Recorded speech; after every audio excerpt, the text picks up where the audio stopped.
ከዛ ምንድነኝ? ሌላ ልጅ እስክትወልዱ ልጠብቅ ነኝ? አንተ ለእኔ አታስብም እንዴ? ሴት ልጅ እኮ ነኝ። ምን አይነት ውሳኔ ነው እንደዛ የጀዘበ ውሳኔ የምትወስነው? የእሷ ፍላጎት ምን እንደሆነ እኔ አላውቅም።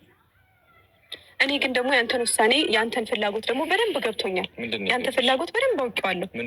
ፍላጎትህማ አንተ ያላለቀ ፍቅርህን ከድሮ ፍቅረኛ ጋር ያልጨረሳችሁት ነገር ነበረ ስላልወጣላችሁ እናንተ ፍቅራችሁን ስታጧጥፉ፣ እኔ ደግሞ አይ አፈቅራታለሁ በሚል ሰበብ ቤተሰቦቻችን እኛን ስለሚጠብቁ ምናምን እንደዛ ነው የፈለግከው? እኔ እንደዛ ነው የተሰማኛለሁ። ሊሰማሽ ይችላል፣ ግን እውነቱ ሲወጣ አሁን ያልሻቸውን ነገሮች በሙሉ ትጸጸችበታለች። መውጣቱ ደግሞ አይቀርም። እስከዛሬ ያልወጣ እውነት አሁን ከዚህ በኋላ ሊወጣ አይችልም። እናያለን።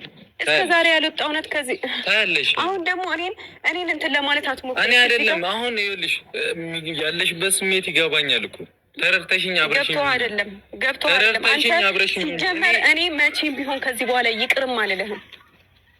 መቼም ይቅር አልልህም። ለምንድን ነው ይቅር? እንዴት ነው አንተ የድሮ ፍቅረኛህን ከኔ ጋር የምታኖራት? ምን አይነት ውሳኔ ነው? እንዴት ነው እንደዚህ አይነት ውሳኔ የምትወስነው? ምክንያት አለኝ አልኩሽ። ምክንያት አለ። ከነ ምክንያት አብረህ መኖር ትችላለህ። እኔን አትጠብቅ። ይዛት ዛሬ ነገ ሳትል ይዛት መሄድ ትችላለህ። እኔ በራሴ መንገድ እመጣለሁ፣ በራሴ መንገድ እቃዎችን አውጣለሁ፣ በራሴ መንገድ የራሴን ህይወት እኖራለሁ። በእናትህ አትረብሸኝ። በቃ እንዳትረብሸኝ። እኔ ያንተን ፍቅር አልፈልግም። በቃ ራሴ ነኝ የፈለግኩት፣ ራሴ የፈለግኩኝ። አንተን ፍቅር አልፈልግም፣ ይቅርም ማለት አልፈልግም። አንተን ዛሬ ነገ ሳትል ከፍቅረኛህና ከልጅህ ጋር መሄድ ትችላለህ። ይኸውልሽ ፍቅረኛዬም ልጄም የኔ አይደለም። ሚዜ ሆናችኋለሁ ስትጋቡ። ሰሚኛለሽ አይደል? ሁለቱም ሚዜ ሆናችኋለሁ። እንደዚህ አታውሪኝ። ልጅቷ የኔ አይደለም። ሁለቱም የኔ አይደሉም። ዛሬ ደግሞ ምን አይነት ውሸት ነው? ዛሬ እንደዚህ እንድትይኝ ነው። ዛሬ ምን ዝም አስባለ? ተቀበለ። ነገርኩሽ እኮ ማንም እኔን አይቀበለኝም። ወይኔ ጉዴ ፈላ። አውቀዋለሁ እንደማትቀበሉኝ። ዛሬስ እሺ እንዴት ተቀበለኛለሽ ብለህ ማውራት ፈለግ? ታምኚኛለሽ ወይ? በቃ እንደወሰንሽ ገባኛ። አይቼሽ እኮ አውቅሻለሁ አንቺ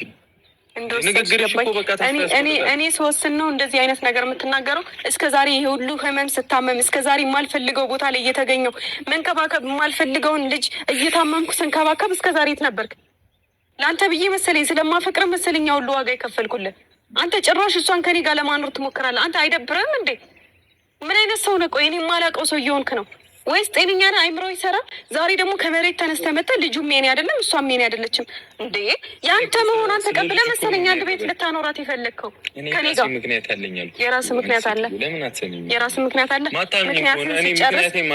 ምክንያትን ስጨርስ ከኔ ጋር ማውራት ትችላለህ። እንደዛ ከሆነ እስከዛ ድረስ እኔ ከአንተ ጋር ማውራትም አልፈልግም።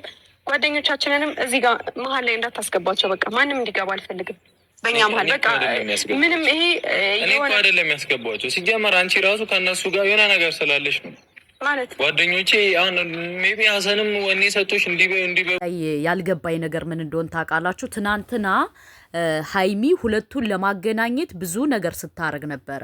አይኖ ዛሬ ደግሞ እንደዚህ እያለች ነው። በመጀመሪያ ደረጃ ሀይሚ በባለፈው እዩንና ብሩኬን አታገናኛቸው፣ ጥሩ አይደለም፣ ጥሩ አይመጣም ብለን ስንመክርሽ የነበር ይህን ፈርተን ነው።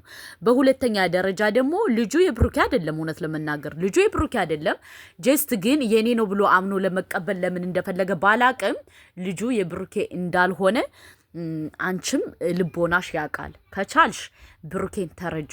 ምክንያቱም ብሩኬ የጤናው አይደለም፣ እንደዚህ እየተቅበዘበዘ ያለው በጤናው አይደለም። ከምሬ ነው የምነግራችሁ። እዩ ያደረገችበት ነገር አለ እንጂ በጭራሽ እኔ ብሩኬ ማላቀው ብሩኬ ሆኖብኛል።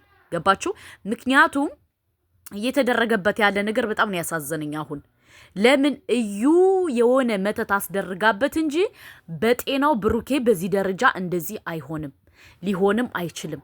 ስለዚህ ፕሊዝ ሀይሚዬ በእናትሽ ተረጁ፣ ስሞትልሽ ተረጁ። ምክንያቱም እየተደረገበት ያለ ነገር እኔ በጣም ነው ያሳዘነኝ ብሩኬ። ገባችሁ? እዩ መተት አሰርታበት እንጂ ልጁ የሱ አይደለም፣ እዩም ፍቅረኛው አይደለችም። ስለዚህ ለምን በዚህ ደረጃ እየሆነ እንደሆን አላቅም። ፕሊስ እዩ ሀይሚ ተረጁ። በሁለተኛ ደረጃ ደግሞ እዩ የምትፈልገው እናንተ እንድትለያዩ ነው። ይህን ደግሞ አንቺ በደንብ ጠንቀቀሽ ታውቂያለሽ። ስለዚህ ለምንድን ነው የልቤ ልብ የምትሰጫት? ለእዩ እኮ የልቤ ልብ እየሰጥሻት ነው። አሁን እዩ እንግዲህ የልቤ ልብ እያገኘሽ ጭራሽ አንቺን አስወጥታ እሷ አዲስ አበባ ለመሄድ አዲስ አበባ ከአንቺ ቤት ለመቀመጥ እቃዋን አዘጋጅታለሽ። እኛ ትናንትና ስንናገር የነበረው ይህን ነው። ኦኬ አታቀራርቢያቸው፣ ጥሩ አይደለም፣ ተይ ሀይሚ ይቅርብሽ ስንል የነበረው ይህን ፈርተን ነው። እውነት ለመናገር አያችሁ። ለማንኛውም ሀይሚዬ ፕሊስ አሁን ማድረግ ያለብሽ ውሳኔሽን በደንብ አድርገሽ ቁጭ ብለሽ ራስሽን መዝነሽ ቢሆን መልካም ነው። በሁለተኛ ደረጃ ደግሞ እዩ አትፋታሽም። የማትፋታበት ምክንያት ለምን እንደሆነ ታውቂያለሽ? ብሩኬ ገንዘብ አለው ብላ ስላመነች የብሩኬን ገንዘብ፣ የብሩኬን እውቅና፣ የብሩኬን ነገር መውሰድ ትፈልጋለሽ። ይህን ደግሞ አንቺ በደንብ ጠንቀቀሽ ታውቂያለሽ። በመተት ነው እየተንቀሳቀሰሽ ያለው፣ መተት አድርጋበት ነው። ስለዚህ ለምንድን ነው አንቺ ብሩኬን የማትረጁ? ትናንትና አብረው እንዲሆኑ እያረግሽ ነበር፣ እያቀራረብሻቸው ነበር፣ እያልሽ ነበር እንደ ሽማግሌ ሆነሽ ማለት ነው። ዛሬ ደግሞ አልፈልግህም ብለሽ መሄድ አግባብ አይደለም። ብሩኬ ልትረጁ ግድ ይላል። ለምን ካላችሁ አይኑ እኔ ብሩኬ የጎዳት ምናምን መስሎ ታይቶ ነበር፣ ግን እሷ ሁለቱን ለማቀራረብ ብዙ እያረገች ነበረ ሀይሚ። ስለዚህ ሀይሚ ፕሊስ ብሩኬን ተረጁ። ያለበት ሁኔታ መሆኑ እንደውም በዚህ ደረጃ እየሆነ ያለው እኔ በጣም ነው ያሳዘነኝ። ገባችሁ? ለምን አንዳንዴ እንደዚህ አይነት ነገር ሲገጥማቸው በጣም መጥፎ ነው። በጣም ከምር እኔ ብሩኬ በጣም ነው ዛሬ ያሳዘነኝ። ለምን ስሜቱን ራሱ መግለጽ አልቻለም። ስሜቱን መናገር አልቻለም። ስሜቱን አንዳንድ ያለ አይደለ ስሜታችሁን ለመናገር እራሱ እየፈለጋችሁ ማትናገሩት ነገር አለ አይደል? እንደዛ ነው ብሩኬ እየገጠመው ያለ። ፕሊስ ሀይሚዬ ተረጁ። ለምን እየሆነ ያለው ነገር ስለሚዘገንን፣ እየተደረገ ያለው ነገር ስለሚደብር፣ እዩ በዚህ ደረጃ ምን ያክል ቦታ አስማምታ አስተካክላ እንደሄደች እኔ ግራ እየገባኝ ነው ውዶች። በዚህ ደረጃ ምን ያክል ጉልበት ኑሯት ነው እንደዚህ ብላ የሄደችው ብዬ እኔ በጣም ገረመኝ። በጣም ሀቂቃ ማለት ነው። እና ለማንኛውም እንደ ሀሳብና እንደ ሂሳብ ሀይሚ ብሩኬን መረዳት ግድ ይልሻል። የኔ እናት የልቤ ልብ አትስጩ፣ የልቤ ልብ አትስጩ። ለማን የልቤ ልብ አትስጭምልሽ? ለእዩ የልቤ ልብ እየሰጥሻት አሁን እቃውን እያስተካከለች ነው። ለምን? ያንቺን ቤት ለማፍረስ። ሱብሃንአላህ ጠላት ከሩቅ አይመጣም የሚባለው እኮ ትክክል ነው ውዶቼ። ከዛው መሀል ደግሞ ከነሱ ጋር የሚሰራ ደግሞ እዩን የሚደግፍ አለ። ለእዩ የሚያመቻችላት ሰው አለ። ገባችሁ? ለእዩ የሚያመቻችላት ግን ለሀይሚ ተቆርቋሪ መስሎ ሀይሚን እየመከረ ከዛ ደግሞ በዚህ ደግሞ ለእዩ የሚያመቻች ሰው አለ። እኔ በጣም ገረመኝ። ለካ ሰውን አትመኑ የሚባለው ነገር እውነት ነው። ሰውን አትመኑ፣ ከዘመኑ ከፍቷል የሚባለው ነገር በትክክል እውነት ነው። በጣም በትክክል እና ምልላችሁ ፈልጌ መሰላችሁ ፕሊስ ብሩኬ በቃ አንተም ዝም በል፣ ሀይሚም ደግሞ ተረጁ። ለምን ለማንም ብለሽ ሳይሆን ለሱ ስትይ። እኔ በጣም ነው ያሳዘነኝ ብሩኬ አሁን። ለምን እየተደረገበት ያለ ነገር እየሆነበት ያለ ነገር ምናምን በጣም ነው የሚከብደው። አስባችኋል? እኔ በጣም ነው ያሳዘነኝ ብሩኬ ዛሬ በጣም። ለምን አንዳንዴ እንደዚህ አይነት ስሜት በጣም መጥፎ ነው። ገባችሁ?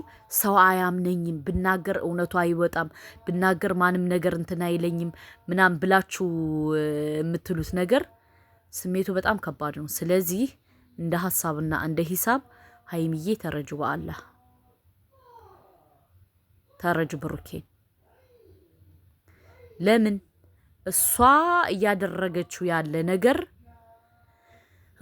አንጀቴ ተቃጠለ ውዶች፣ አንጀቴ ነደደ።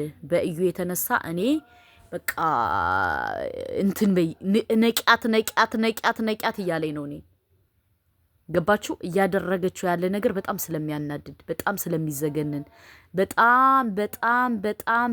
በጣም ስለሚያም ተረዳችሁ?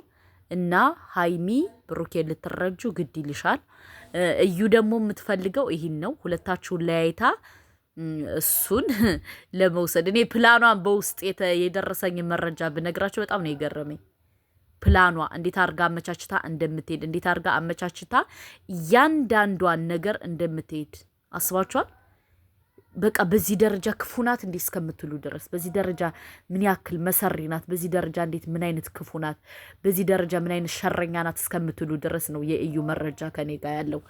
እና ሀይሚዬ ብሩኬን ተረጁ በአላህ። ሁለተኛ ደግሞ ልጁ የእሱ እንዳልሆነ እንኳን እሱ እኛም እናውቃለን፣ ደጋግመን ነግረንሻል፣ እኛም ራሳችን ነግረንሻል።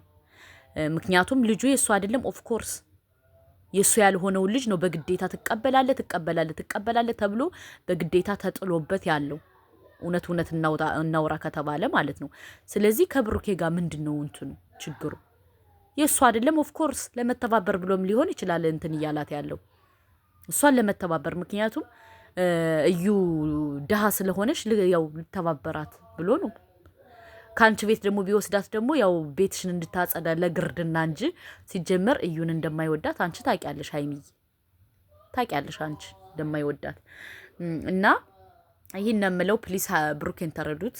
እኔ አሳዘነኝ በጣም ብሩኬ በጣም ነው ያሳዘነኝ። ለምን አንዳንዴ እንደዚህ አይነት እንትን በጣም መጥፎ ነው። እንደዚህ አይነት ነገር እንደዚህ የሚሰቀጥጥ ነገር ሲደርስባችሁ ስሜቱ በጣም ከባድ ነው። ገባችሁ? ስለዚህ ምን ልላችሁ ፈልጌ መሰላችሁ? ተረጁ። ምክንያቱም እየተደረገበት ያለ ነገር ወንጀል ነው። እየሆነበት ያለ ነገር ወንጀል ነው። ለምን? ከባድ ስለሆነ ከባድ። አሁን በብሩኬ እየሆነበት ያለ ነገር በጣም ነው የሚያሳዝነው በጣም እና ይህን ነው የምላችሁ። ሰብስክራይብ፣ ላይክ፣ ሼር እያደረጋችሁ ብሩኬን እና ሀይሚ እንዳይለያዩ ሁላችንም ማድረግ አለብን። ለምን እንዲለያዩ መፍቀድ የለብንም። እሷ እዩ እነሱን አለያይታ እሷ መግባት ስለምትፈልግ እኛ ደግሞ ማለያየት በጭራሽ የለብንም። ገባችሁ? ችግር ቢኖርም ችግር እንደሌለ አድርገን እያወራን ሁለቱን እንትን ማለት አለብን። ማለያየት ሳይሆን ማገናኘት ነው ያለብን። እህቶቼ ማገናኘት አለብን እነሱን። ብቻ አላቅም። እኔ የደረሰኝ መረጃ ብነግራችሁ በጣም ነው የሚከብደው። ሰውን ማመን ቀብሮ ነው። ሰውን እንትን አትበሉ፣ አትመኑ። በጣም ዘመኑ ከፍቷል። ከእናንተ ፊት ሌላ ነው የሚያወራው፣ በዛ ሂዶ ሌላ ነው የሚያወራው የዘመኑ ሰው እና ከእንደዚህ አይነት ሰው አላህ ይጠብቀን። ግን ከዚህ ሌላ ከዛ ሌላ የምታቃጠረው ሰውዬ ልቦና ይስጥ፣